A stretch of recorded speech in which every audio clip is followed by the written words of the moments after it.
আল্লাহ রাব্বুল আলামিন বলেন, কুল ইন কুনতুম তুহিব্বুনাল্লাহ ফাত্তাবিউনি ইউহিব্বুকুমুল্লাহ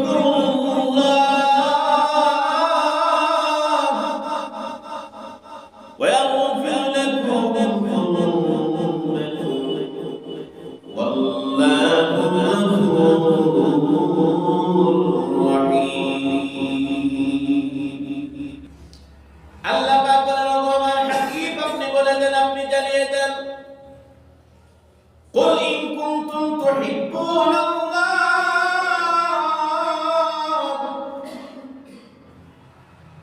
যারা আমি আল্লাহর সাথে মুহাব্বত করতে চাই, ভালোবাসা রাখতে চাই, আমি আল্লাহর ভালোবাসা মুহাব্বত পেতে চাই,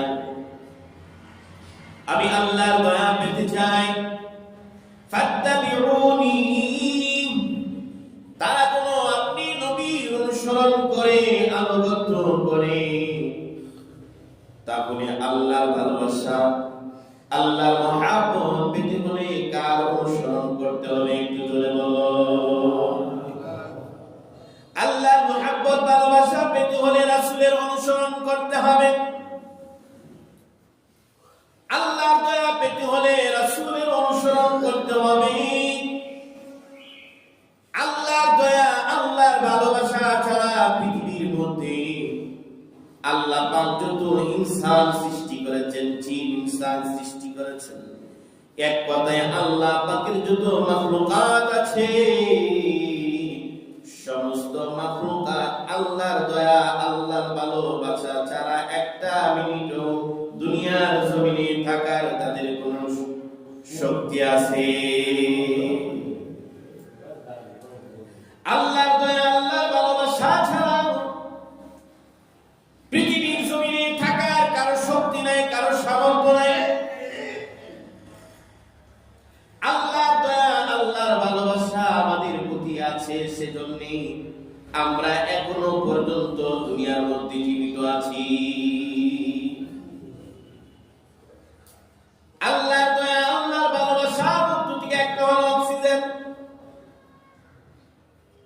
যেই অক্সিজেন আমরা নিচ্ছি, ছেড়ে দিচ্ছি, নিচ্ছি, ছেড়ে দিচ্ছি, সেই অক্সিজেনের মাধ্যমে আমরা দুনিয়ার জমিনে এখনো পর্যন্ত বেঁচে আছি। এই অক্সিজেনের যে কত মর্যাদা, কত দাম, কত দামি, এটা আমার আপনার বুঝে আসবে না। কারণ অক্সিজেন আমাদের কিনতে হয় না, তার কোনো বিল দিতে হয় না। যদি আমাদের অক্সিজেন নিঃশ্বাস নেওয়ার বিল দিতে হইতো, যেরকম ভাবে পল্লী বিদ্যুতের কর্মচারীরা প্রত্যেক মাসের শেষে আপনার বাড়ির ঘরের দুয়ারে দুয়ারে চলে আসে বিল নেওয়ার জন্য, কত ইউনিট আপনি ব্যবহার করেছেন, এই লিস্টটা নেওয়ার জন্য প্রত্যেকটা মানুষের ঘরে দুয়ারে দুয়ারে চলে আসে না, আসে না? এমনই ভাবে যদি আল্লাহর তৈরি ফেরেশতারা আমাদের কাছে চলে আসতো, তাহলে আমরা বিল দিয়ে কোন পাইতাম না। কারণ এই অক্সিজেন এমন বড় একটা নিয়ামত, আমরা যে শ্বাস নিচ্ছি আবার ছেড়ে দিচ্ছি, এটা আল্লাহ পাকের এমন একটা বড় নিয়ামত। এই নিয়ামতের মর্যাদা, এই নিয়ামতের কদর আমার আপনার বুঝে আসবে না যতক্ষণ পর্যন্ত আমি আপনি সেই অক্সিজেন নেওয়ার জন্য, যখন আমি আপনি অপারক হয়ে যতক্ষণ পর্যন্ত না যাব, ততক্ষণ পর্যন্ত এই নিঃশ্বাসের কোন মর্যাদা, কোন কদর আমার আপনার কাছে আসবে না। আপনি হসপিটালে যান, যাদের নাকের মধ্যে অক্সিজেন লাগানো আছে, শ্বাস নিচ্ছে আবার ছাড়তেছে, তাদেরকে জিজ্ঞাসা করুন, ভাই, এই যে আপনি অক্সিজেন নিচ্ছেন ক্রয় করে, এটার মর্যাদা বেশি, এটার কদর বেশি আপনার কাছে না আমরা যে নিচ্ছি সেটার কদর, সেটার মর্যাদা বেশি? ওই লোকটা জবাব দিবে, ওরে আমার ভাই, আমি যে 5 দিয়ে 9 দিয়ে অক্সিজেন নিচ্ছ নল ছাড়া, আল্লাহর তৈরি অক্সিজেন নিচ্ছ, এই অক্সিজেন আমার অক্সিজেনের সাথে কোনোদিন তুলনা হতে পারে না, কোনোদিনই তুলনা হবে। তাহলে এই অক্সিজেনের কত মর্যাদা, কত দাম। যারা আইসিইউতে আছে তারা তৈরি কত টাকা বলতে হচ্ছে, কিন্তু মহান আল্লাহ রাব্বুল আলামিন আমাকে আপনাকে দয়া করে, মেহেরবানি করে আমাকে আপনাকে আল্লাহ তাআলা ফ্রি ভাবে, এমন ভাবে অক্সিজেন ব্যবহার করার জন্য সুযোগ দিয়েছে যে ওই অক্সিজেনটা আল্লাহ রাব্বুল আলামিন সকলকে সাধারণ ভাবে ব্যবহার করার সুযোগ দিয়ে দিয়েছে। কেন দিয়েছেন? এই অক্সিজেন ব্যবহার করার কেন সুযোগ দিয়েছেন? এই জন্য দিয়েছেন বান্দাটা আমার গোলামি করবে, আমার দাসত্ব করবে, আমার আনুগত্য করবে। আমি আল্লাহর কুদরতের পায়ে সিজদায় পড়ে যখন আমি আল্লাহর প্রশংসা করবে, প্রত্যেকটা নিঃশ্বাসের যে দাম ছিল সবকিছু আমি আল্লাহ ক্ষমা করে তার জন্য সবচেয়ে দামি স্থান জান্নাতুল ফেরদাউস দিয়ে দিব। এই এত বড় একটা নিয়ামত আমার আপনার জন্য আল্লাহ তাআলা কি করে দিয়েছেন? ফ্রি করে দিয়েছেন। আরেকটা নিয়ামত হলো, আরেকটা আল্লাহ পাকের দয়া হলো, প্রত্যেকটা মানুষের উপর আল্লাহ পাকের একটা রহমতের চাপ আছে, একটা আল্লাহ তাআলার দয়ার একটা চাপ আছে, যেই চাপের কারণে আমরা প্রত্যেকটা মানুষ দুনিয়ার মধ্যে হাঁটতে পারতেছি। যদি ওই দয়ার চাপ, ওই রহমতের চাপ না থাকতো, বেলুন যেরকম ভাবে আকাশের মধ্যে উঠতে থাকে ঠিক তেমনি ভাবে আমরাও উঠতে থাকতাম। এটা পরীক্ষা করার জন্য পানির নিচে ডুব দিবেন, পানির নিচে ডুব দিবেন, দেখবেন ওইখানে বাতাসের চাপ নাই, আপনি অটোমেটিক উপরে ভেসে যাবেন।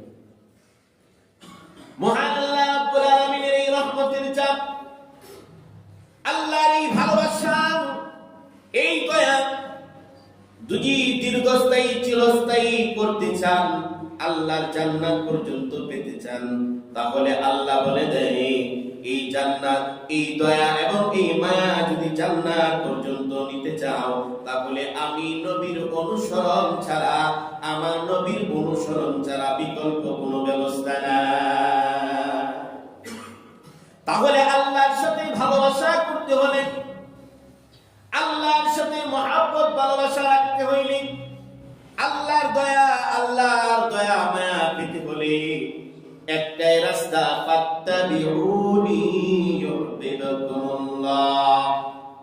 তোমরা রাসূলের আনুগত্য করো, অনুসরণ করো, রাসূলের সুরতে, রাসূলের রঙে রঙিন হও, রাসূলের সুরত এবং সিরাত তোমার মধ্যে বাস্তবায়ন করো।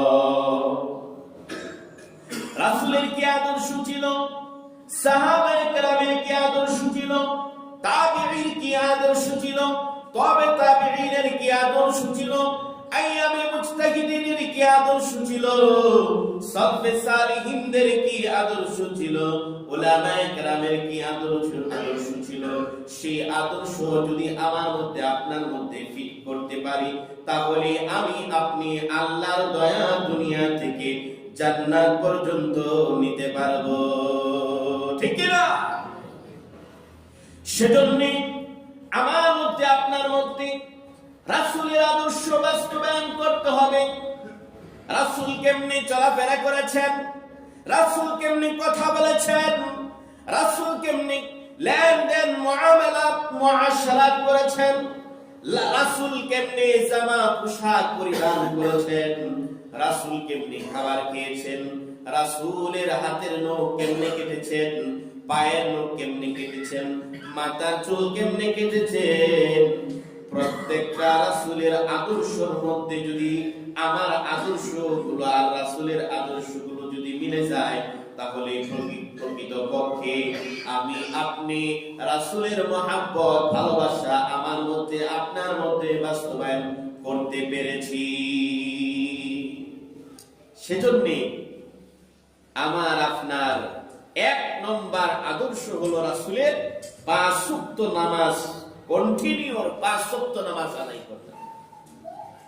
5 ওয়াক্ত নামাজ যখন আমি আদায় করব, যখন আমার মধ্যে 5 ওয়াক্ত নামাজ পড়ার একটা অভ্যাস চলে আসবে, ওই অভ্যাসটার কারণে আমার মুখে নবীর সুন্নাত দাঁড়ি চলে আসবে। কারণ রাসূলের একটা সুন্নাত হলো দাড়ি রাখা। দাড়ি রাখা ওয়াজিব, এক মুষ্টি রাখা সুন্নাত। কোন একজন ব্যক্তি যদি সেই দাড়ির মধ্যে আঘাত করে, কোন বর্ণনার মধ্যে আছে আমি নবীর কলিজার মধ্যে সে ঘোর লাগাইছে, নাউজুবিল্লাহ বলুন। বলুন তো আমার আপনার কি সাহস হবে? নবীর কলিজায় খুর লাগানো কি একটা সাহস হবে? কখনো নয়, কখনো নয়। আমার 14 গোষ্ঠী নবীর জন্য কুরবান হয়ে যাবে, তবু নবীর কলিজায় খুরের আঘাত কেন? একটা ফুলের টোকাও কি একজন ইমানদার সেটা লাগতে দিবে? কখনো। তাহলে আমি আপনি দৈনিক দাড়ি কাটতেছি, খুর লাগাইতেছি, এই দাড়ি কাটা এমন একটা পাপ, এমন একটা গুনাহ। একজন মানুষ যদি মিথ্যা কথা বলে একটা গুনাহ হয়, 7,000 বছর জাহান্নামে না করে চলতে হবে। যদি একজনের মাল আত্মসাৎ করে কাল কিয়ামতের ময়দানে দিতে হবে। যখন চুরি করেছেন তখনই গুনাহ লেখা হয়েছে। কিন্তু দাড়ি কাটা এমন একটা গুনাহ, মানুষ যখন ঘুমায় থাকে তখন কিন্তু তার আমলনামায় কোনো গুনাহ লেখা হয় না। কারণ সে ঘুমায় রয়েছে, এখন সে পাপ করতেছে না।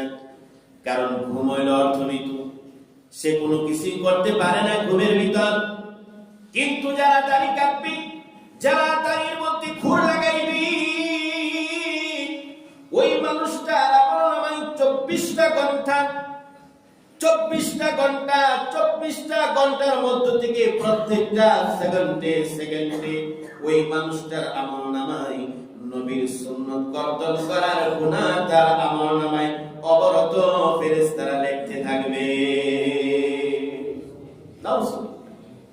তাহলে এই সুন্নাত যদি আমার মধ্যে আপনার মধ্যে বাস্তবায়ন করতে পারি, সব কিছু কুরবান করতে পারি, তাহলেই তো আমার মধ্যে আপনার মধ্যে রাসূলের আদর্শ আসবে, ঠিক কি না?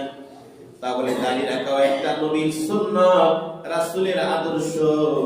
এই আদর্শ যদি আমার মধ্যে থাকে, তাহলে সম্পর্ক করব কার সাথে?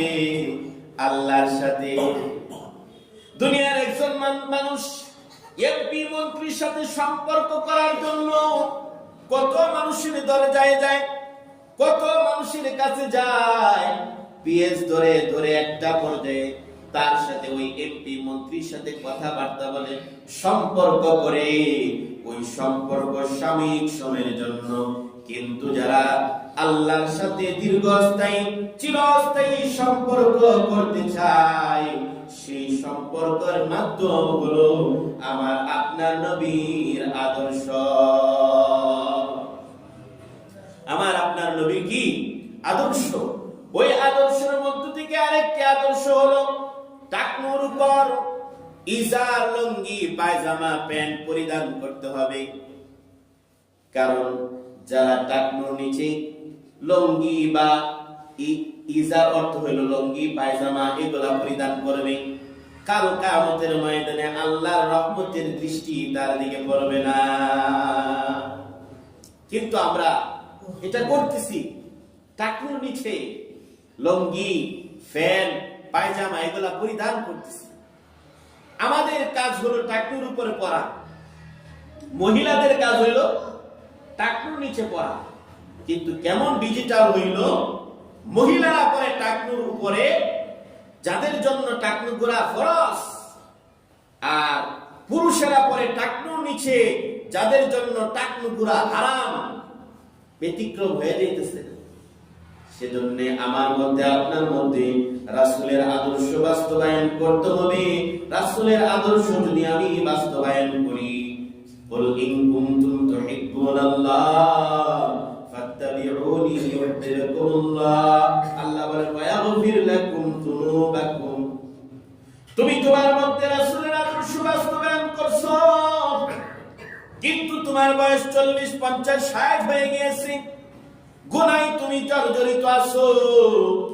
আমার আল্লাহ বলেন ওয়া ইয়াগফির লাকুম যুনুবাকুম, আমি আল্লাহ তোমার 40 বছরের গুনাহ মাফ করে দিব, আমি আল্লাহ তোমার 50 বছরের গুনাহ মাফ করে দিব, আমি আল্লাহ তোমার 60 বছরের গুনাহ মাফ করে দিব। কেন কেন? আল্লাহ কইলেন আল্লাহু গফুরুর রহিম। আমার আল্লাহ এমন একজন আল্লাহ আহকামুল হাকিমিন।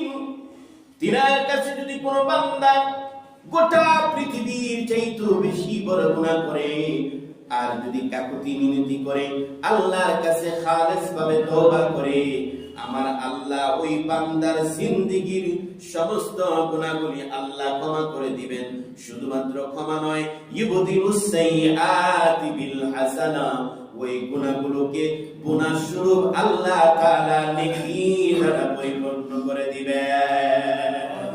আল্লাহ তাআলা আমাদেরকে সকলকে রাসূলের আদর্শ অনুযায়ী আল্লাহর মহব্বত